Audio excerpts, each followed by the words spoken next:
जय संतोषी माँ। आज हम आपको सुनाने जा रहे हैं वो कथा जो केवल एक कथा नहीं बल्कि श्रद्धा, भक्ति और चमत्कार का जीवंत प्रमाण है।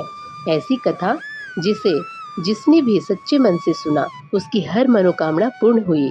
चाहे घर में क्लेश हो, धन की कमी हो या मन में दुख हो, संतोषी माता की कृपा से सब शांत हो जाता है।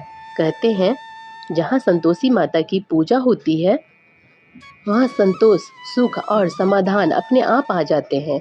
तो आइए आज मन, वचन और आत्मा से जुड़ते हैं माँ संतोषी की अमर कथा से, जो आपके जीवन को भी बदल सकती है।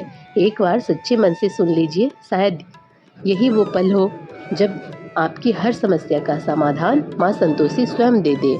जय जय संतोषी माता।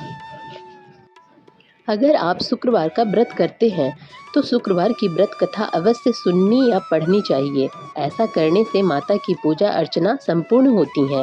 इस वीडियो में हम आपको संपूर्ण व्रत कथा के बारे में बताएंगे। आइए जानते हैं शुक्रवार की व्रत कथा के बारे में। एक गांव में एक बुढ़िया रहती थी जिसके 7 बेटे थे। 6 बेटे कमाने वाले थे और एक बेटा निकम्मा था। बुढ़िया माँ 6 पुत्रों का जूठन 7वें पुत्र को देती थी। 7वां पुत्र एक दिन अपनी पत्नी से बोला, देखो मेरी माता का मुझ पर कितना प्रेम है। वह बोली, क्यों नहीं, सबका जूठा बचा हुआ तुमको जो खिलाती है। वह बोला, जब तक आंखों से ना देखे नहीं मान सकता। पत्नी ने हंसकर कहा, देख लोगे तब तो मानोगे। कुछ दिन बाद एक बड़ा त्योहार आया। घर में 7 प्रकार के भोजन और चूरमा के लड्डू बने। वह पत्नी की बात को जांचने के लिए सिर दर्द का बहाना बनाकर पतला कपड़ा सिर पर ओढ़कर रसोई में जाकर सो गया और कपड़े में से सब देखता रहा। 6 भाई भोजन करने आए। उसने देखा माँ ने उनके लिए सुंदर सुंदर आसन बिछाए, 7 प्रकार की रसोई परोसी और आग्रह करने पर कर उन्हें भोजन कराती रही। वह देखता रहा। 6 भाई भोजन कर उठ गए। तब माँ ने उनकी 5 थालियों में से लड्डुओं के टुकड़ों को उठाया और एक लड्डू बनाया। जूठन साफ कर माँ ने उसे पुकारा, उठ बेटा उठ, तेरे भाइयों ने भोजन कर लिया, तू भी उठकर भोजन कर ले। उसने कहा, माँ मुझे भोजन नहीं करना, मैं परदेश जा रहा हूँ। माता ने कहा, कल जाना हो तो आज ही चले जा। वह बोला, हाँ हाँ जा रहा हूँ। यह कहकर वह घर से निकल गया। चलते समय उसे पत्नी की याद आई। वह गौशाला में कंडे थाप रही थी। वहां जाकर वह बोला, मेरे पास तो कुछ नहीं है, यह अंगूठी है सो ले लो और अपनी कोई निशानी मुझे दे दो। वह बोली, मेरे पास क्या है, यह गोबर भरा हाथ है। यह कहकर पत्नी ने उसकी पीठ पर गोबर के हाथ की थाप मार दी। वह चल दिया। चलते चलते दूर देश में पहुंचा। वहां एक साहूकार की दुकान थी। वहां जाकर बोला, सेठ जी मुझे नौकरी पर रख लो। साहूकार को नौकर की सख्त जरूरत थी। साहूकार ने कहा, काम देखकर तनख्वाह मिलेगी। उसने कहा, सेठ जी जैसा आप ठीक समझें। उसे साहूकार के यहाँ नौकरी मिल गई। वह वहाँ दिन रात काम करने लगा। कुछ दिन में दुकान का लेन देन, हिसाब किताब, ग्राहकों को माल बेचना, सारा काम करने लगा। साहूकार के 7-8 नौकर थे। वे सब चक्कर खाने गए, लेकिन उसने अपनी लगन, परिश्रम और ईमानदारी से सभी को पीछे छोड़ दिया। उसे अपने किए का फल मिला। सेठ ने भी उसका काम देखा और 3 महीने में ही उसे मुनाफे में साझेदार बना लिया। परिश्रम करते करते 12 वर्ष में ही वह नगर का नामी सेठ बन गया और सेठ अपना सारा कारोबार उस पर छोड़कर बाहर चला गया। इधर उसकी पत्नी पर क्या बीती वह सुने। सास ससुर उसे दुख देने लगे। गृहस्थी का काम करवाकर उसे लकड़ी लेने जंगल में भेजते। इस बीच घर की रोटियों के आटे से जो भूसी निकलती उसकी रोटी बनाकर रख दी जाती और फूटे नारियल की नरेली में पानी दिया जाता। इस तरह दिन बीतते रहे। एक दिन वह जब जंगल में लकड़ी लेने जा रही थी तब उसे रास्ते में बहुत सी स्त्रियां संतोषी माता का व्रत करती दिखाई दी। यह वहाँ खड़ी होकर पूछने लगी, बहनों यह तुम किस देवता का व्रत करती हो और इसके करने से क्या फल होता है? इस व्रत के करने की क्या विधि है? यदि तुम अपने इस व्रत का विधान मुझे समझा कर कहोगी तो मैं तुम्हारा बड़ा एहसान मानूंगी। उनमें से एक स्त्री बोली, सुनो यह संतोषी माता का व्रत है। इसके करने से निर्धनता, दरिद्रता का नाश होता है, लक्ष्मी आती है, मन की चिंताएं दूर होती हैं, मन को प्रसन्नता और शांति मिलती है। निपुति को पुत्र मिलता है। प्रीतम बाहर गया हो तो वह शीघ्र लौट आता है। कुंवारी कन्या को मनपसंद वर मिलता है। चलता मुकदमा खत्म हो जाता है। कलह क्लेश की निवृत्ति हो, मुख शांति होती है। घर में धन जमा हो, धन जायदाद का लाभ होता है तथा और भी मन में जो कुछ कामना हो सब संतोषी माता की कृपा से पूरी हो जाती है, इसमें संदेह नहीं। वह पूछने लगी, यह व्रत कैसे किया जाता है, यह भी बताओ तो बड़ी कृपा होगी। वह स्त्री कहने लगी, बिना परेशानी, श्रद्धा और प्रेम से जितना भी बन सके प्रसाद लेना। 5.25 पैसे से 5.25 आने तथा इससे भी ज़्यादा शक्ति और भक्ति के अनुसार गुड़ और चना लें। हर शुक्रवार को निराहार रहकर कथा कहना सुनना, इसके ओम बीच कम नहीं टूटे। लगातार नियम पालन के करना। सुनने वाला कोई ना मिले तो घी का दीपक जलाकर उसके आगे जल के पात्र को रख कथा कहना, परंतु नियम ना टूटे। जब तक कार्य सिद्ध ना हो नियम पालन करना और कार्य सिद्ध हो जाने पर व्रत का उद्यापन करना। 3 मास में माता पूरा फल प्रदान करती हैं। यदि किसी के ग्रह खोटे हैं तो भी माता 1 वर्ष में अवश्य उनको अनुकूल करती हैं। कार्य सिद्ध होने पर ही उद्यापन करना चाहिए, बीच में नहीं। उद्यापन में 2.5 सेर आटे का खाजा तथा इसी अनुसार खीर और चने का साग बनाना। 8 बच्चों को भोजन कराना। जहाँ तक मिले देवर जेठ भाई बंधु कुटुंब के लड़के लेना। ना मिले तो रिश्तेदारों और पड़ोसियों के लड़के बुलाना, उन्हें भोजन कराना। यथाशक्ति दक्षिणा देना। माता के नियम पूरा करना। ध्यान रखना उस दिन घर में कोई खटाई ना खाए। यह सुन वह वहाँ से चल दी। रास्ते में लकड़ी के बोझ को बेच दिया और उन पैसों में गुड़ चना लेकर माता के व्रत की तैयारी करने लगी। रास्ते में संतोषी माता के मंदिर में जहाँ माता के चरणों में लौटने लगी, विनती करने लगी, माँ मैं दीन हूँ, निपट मूर्ख हूँ, व्रत के नियम कुछ जानती नहीं, मैं बहुत दुखी हूँ। हे माता मेरा दुख दूर कर, मैं तेरी शरण में हूँ। माता को दया आई। एक शुक्रवार बीता कि दूसरे शुक्रवार को ही उसके पति का पत्र आया और तीसरे शुक्रवार को उसका पैसा भेजा हुआ आया। यह देखकर जेठानी मुंह सिकोड़ने लगी। इतने दिनों बाद इतना पैसा आया, इसमें क्या बड़ाई है। लड़के ताने देने लगे। काकी के पास अब पत्र आने लगे, रुपया आने लगा। अब तो काकी की खातिर बढ़ेगी, अब तो काकी बुलाने से भी नहीं बोलेगी। बेचारी सरलता से कहती है, भैया पत्र आए रुपया आए तो हम सबके लिए अच्छा है। ऐसा कहकर आंखों में आंसू भरकर संतोषी माता के मंदिर में आकर मातेश्वरी के चरणों में गिरकर रोने लगी। माँ मैंने तुमसे पैसा नहीं मांगा, मुझे पैसे से क्या काम, मुझे तो अपने सुहाग से काम है, मैं तो अपने स्वामी के दर्शन और सेवा मांगती। तब माता ने प्रसन्न होकर कहा, जा बेटी तेरा स्वामी जल्दी ही आएगा। यह सुन खुशी से बावली हो वह घर आकर काम करने लगी। संतोषी माँ विचार करने लगी, इस भोली पुत्री से मैंने कह तो दिया कि तेरा पति शीघ्र आएगा, पर आएगा कहाँ से।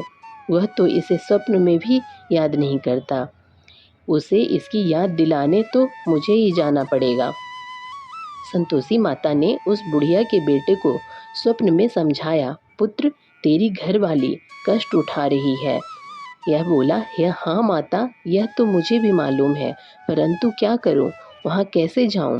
परदेश की बात है, लेन देन का सारा हिसाब किताब है, कोई जाने का रास्ता नजर नहीं आता। आप ही कोई राह दिखाएं कि वहाँ कैसे जाऊं। माँ कहने लगी, सवेरे नहा धोकर संतोषी माता का नाम ले, घी का दीपक जला, दंडवत कर और दुकान पर जा बैठना। देखते देखते तेरा लेन देन चुक जाएगा, जमा माल बिक जाएगा, सांझ होते होते धन का ढेर लग जाएगा। वह अगले दिन सुबह बहुत जल्दी उठा। उसने अपने मित्र बंधुओं परिचितों से स्वप्न में माता द्वारा कही गई बात कह सुनाई। वे सब उसकी बात सुनकर उसकी खिल्ली उड़ाने लगे। वे कहने लगे कि कहीं कभी सपने की बात भी सच्ची होती है। एक बूढ़ा व्यक्ति बहुत समझदार था। वह बोला, देखो भाई मेरी बात मानो। इस तरह सच या झूठ कहने के बदले देवता ने जैसा कहा है वैसा ही करना, तेरा क्या जाता है। बूढ़े की बात मानकर नहा धोकर उसने संतोषी माता को प्रणाम किया। फिर घी के दीपक जलाकर दुकान पर जा बैठा। शाम तक धन का ढेर लग गया। वह हैरान हुआ, मन में संतोषी माता का नाम ले प्रसन्न हो घर जाने के वास्ते गहना कपड़ा व सामान खरीदने लगा। सब काम से निपट अपने घर को रवाना हुआ। उधर उसको पत्नी जंगल में लकड़ी लेने गई। लौटते वक्त थक जाने के कारण संतोषी माता के मंदिर पर विश्राम करने बैठ गई। यह तो उसका रोज रोकने का स्थान था। धूल उड़ती देख उसने माता से पूछा, हे माता, यह धूल कैसे उड़ रही है। माँ ने कहा, हे पुत्री, तेरा पति आ रहा है। अब तू ऐसा कर, लकड़ियों के 3 बोझ बना। एक नदी के किनारे रख, दूसरा मेरे मंदिर पर और तीसरा अपने सिर पर रख। तेरे पति को लकड़ी का गट्ठा देखकर मोह पैदा होगा। यह वहाँ रुकेगा, नाश्ता पानी बना खाकर माँ से मिलने जाएगा। तू लकड़ी का बोझ उठाकर जाना और बीच चौक में गट्ठा डालकर 3 आवाजें जोर से लगाना। लो साज सोम जी, लकड़ियों का गट्ठा लो, भूसी की रोटी दो, नारियल के खोपरे में पानी दो। आज कौन मेहमान आया है। संतोषी माँ की बात सुनकर वह बहुत अच्छा माँ कहकर प्रसन्न मन से लकड़ियों के 3 बोझ बना लाई। एक नदी के तट पर, दूसरा माता के मंदिर पर रखा। इतने में ही मुसाफिर वहां आ पहुंचा। सूखी लकड़ी देख उसको इच्छा हुई कि अब यहीं विश्राम कर ले और भोजन बनाकर खा पीकर गांव चले। इस प्रकार भोजन कर विश्राम किया वह अपने गांव में आ गया। उसी समय बहू सिर पर लकड़ी का गट्ठा लिए आई। उसने गट्ठा को आंगन में डाला, जोर से 3 आवाजें दी। लो सासू जी, लकड़ी का गट्ठा लो, भूसी की रोटी दो, नारियल के खोपरे में पानी दो। आज कौन मेहमान आया है। यह सुनकर सास ने अपने दिए हुए कष्टों को भुलाने के लिए कहा, बहू तू ऐसा क्यों कहती है, तेरा मालिक ही तो आया है। बैठ, मीठा भात खाकर कपड़े गहने पहन। पत्नी की आवाज़ सुनकर उसका स्वामी बाहर आया और उसके हाथ में पहनी अंगूठी देख व्याकुल हो गया। उसने माँ से पूछा, माँ यह कौन है। माँ बोली, बेटा तेरी पत्नी है। आज 12 वर्ष हो गए हैं। जब से तू गया है तब से सारे गांव में जानवर की तरह भटकती फिरती है। काम काज कुछ करती नहीं, 4 समय आकर खा जाती है। अब मुझे देखकर भूसी की रोटी और नारियल के खोपरे में पानी मांगती है। वह बोला, माँ मैंने इसे भी देखा है और तुम्हें भी। मुझे दूसरे घर की चाबी दो, मैं उसमें रहूँगा। ठीक है बेटा, जैसे तेरी मर्जी, कहकर माँ ने चाबी का गुच्छा बेटे को सामने रख दिया। उसने दूसरे घर को खोलकर सारा सामान जमाया।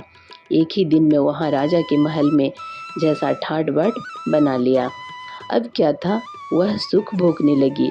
अगला शुक्रवार उसने पति से कहा, मुझे संतोषी माता का उद्यापन करना है। पति बोला, बहुत अच्छा, खुशी से कर लो। वह उद्यापन की तैयारी करने लगी। जेठ के लड़कों को भोजन करने के लिए कहने गई। उन्होंने मंजूर किया, परंतु पीछे से जेठानी ने अपने बच्चों को सिखलाया, देखो रे, भोजन के समय सब लोग खटाई मांगना, जिससे उसका उद्यापन पूरा ना हो। लड़के भोजन करने आए, खीर पेट भर कर खाई, परंतु बात याद आते ही कहने लगे, हमें कुछ खटाई खाने को दो, खीर खाना हमें भाता नहीं है, देखकर अरुचि होती है। लड़के उठ खड़े हुए और बोले, पैसे लाओ। भोली बहू कुछ जानती न थी, उसने उन्हें पैसे दे दिए। लड़कों ने बाजार जाकर उन पैसों से इमली खरीदी और खाई। यह देखकर बहू पर माताजी ने कोप किया। राजा के दूत उसके पति को पकड़कर ले गए। अब सब मालूम हो जाएगा, अब जेल की रोटी खाएगा। बहू ने यह वचन सहन नहीं हुए। वह संतोषी माता के मंदिर में गई और कहने लगी, माता तुमने यह क्या किया, हंसा कर क्यों रुलाने लगी। माता बोली, पुत्री तूने मेरा व्रत भंग किया है, इतनी जल्दी सब बातें भुला दी। वह बोली, माता भूली तो नहीं हूँ, ना कुछ अपराध किया है, मुझे तो लड़कों ने भूल डाल दिया, मुझे क्षमा करो माँ। माँ बोली, ऐसी भूल भी कहीं होती है? यह बोली, अब कोई भूल नहीं होगी। अब बताओ मेरे पति कैसे आएंगे? माँ बोली, पुत्री जा, तेरा पति तुझे रास्ते में ही आता मिलेगा। वह मंदिर से निकलकर बाहर आई तो रास्ते में उसे अपना पति आता हुआ मिला। उसने पूछा, कहाँ गए थे? वह बोला, इतना धन जो कमाया है उसका कर राजा ने मांगा था, वह भरने गया था। वह प्रसन्न होकर बोली, भला हुआ, अब घर चलो। फिर अगला शुक्रवार आया। वह बोली, मुझे माता का उद्यापन करना है। पति ने कहा, ठीक है करो। वह फिर जेठ के लड़कों से भोजन को कहने गई। जेठानी ने लड़कों को सिखा दिया, तुम पहले ही खटाई मांगना। लड़के भोजन करने बैठे, लेकिन भोजन करने से पहले ही कहने लगे, हमें खीर पूरी नहीं भाती, जी बिगड़ता है, कुछ खटाई खाने को दो। यह बोली, खटाई खाने को नहीं मिलेगी, खाना हो तो खाओ। उनके उठकर चले जाने पर उसने ब्राह्मणों के लड़के बुलाकर भोजन करवाया। दक्षिणा की जगह उन्हें एक एक फल दिया। इससे संतोषी माता प्रसन्न हो गईं। माता की कृपा से 9 माह बाद उसको चंद्रमा के समान एक सुंदर पुत्र प्राप्त हुआ। पुत्र को लेकर वह प्रतिदिन संतोषी माता के मंदिर में जाने लगी। माँ ने सोचा कि यह रोज आती है, आज क्यों ना मैं इसके घर चलूं, इसका आसरा देखूं तो सही। यह विचार कर माता ने भयानक रूप बनाया।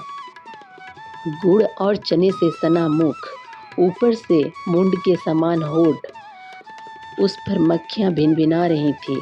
दहलीज में पैर रखते ही उसकी सास चिल्लाई, देखो रे, कोई चुड़ैल डाकनी चली आ रही, लड़कों इसे भगाओ, नहीं तो सबको खा जाएगी।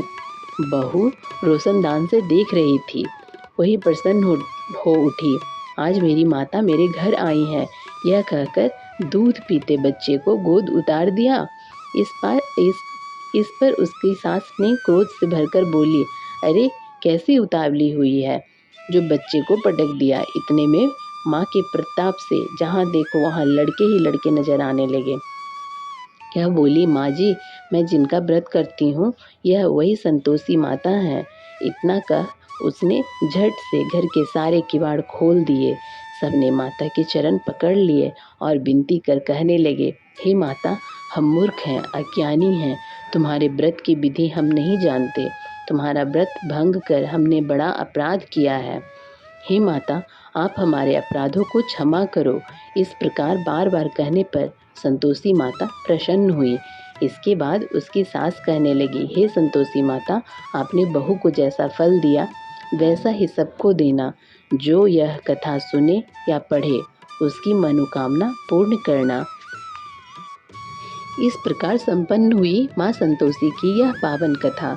जो भी भक्त इस कथा को श्रद्धा और विश्वास के साथ सुनते हैं, माँ उनकी हर मनोकामना पूर्ण करती हैं। उनके जीवन में क्लेश, दरिद्रता और अशांति दूर हो जाती है और स्थान लेता है शांति, संतोष और सुख। हर शुक्रवार व्रत करके गुड़ और चने का भोग चढ़ाकर जो भक्त माँ को प्रसन्न करते हैं, उन्हें माँ कभी खाली हाथ नहीं लौटाती। माँ संतोषी दया की मूर्ति हैं और जो भी उन्हें सच्चे भाव से पुकारता है, उनके जीवन में चमत्कार अवश्य होता है। तो आइए हम सब भी माँ से प्रार्थना करें, हे माँ, हमारे जीवन में भी संतोष का प्रकाश भर दो और हमें अपने चरणों में स्थान दो। जय जय संतोषी माता। अगर आपको ये कथा भाव से भरी लगी हो तो कृपया लाइक करें, शेयर करें और सब्सक्राइब करें, ताकि माँ का संदेश हर घर तक पहुँचे। हर शुक्रवार ये कथा सुने जरूर, जीवन में चमत्कार अवश्य होगा। जय संतोषी माता।